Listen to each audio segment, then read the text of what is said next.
வெங்காயம் தக்காளி இது ரெண்டும் இருந்தால் மட்டும் போதுங்க. சூப்பரான தக்காளி தொக்கு ரெடி பண்ணிடலாம்.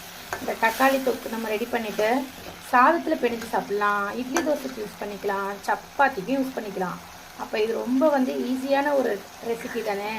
கண்டிப்பாக நீங்களும் வீட்டில் ட்ரை பண்ணுங்கள். எதுவுமே இல்லை, ஒரு குழம்பு வைக்கணும் அப்படின்னா கடன்னு 2 வெங்காயம் எடுத்துக்கோங்க, ஒரு 2 தக்காளி எடுத்துக்கோங்க. எண்ணெயை ஊற்றுங்க பேனில். சூடான உடனே வெங்காயம் தக்காளி ரெண்டுத்தையும் போட்டு இப்படி வதக்கிக்கோங்க.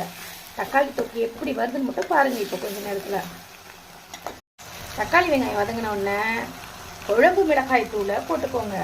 இன்னும் கொஞ்சம் காரத்துக்கு தனி மிளகாய் தூளும் கொஞ்சம் சேர்த்துருங்க.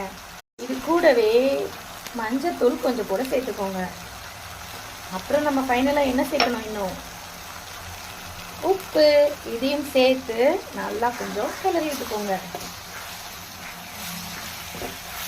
கூட கொஞ்சம் போல தண்ணி சேர்த்து ஒரு கிண்டி விட்டீங்கன்னா 2 கொதியில் சூப்பரான தக்காளி தொக்கு ரெடி ஆகிடும்.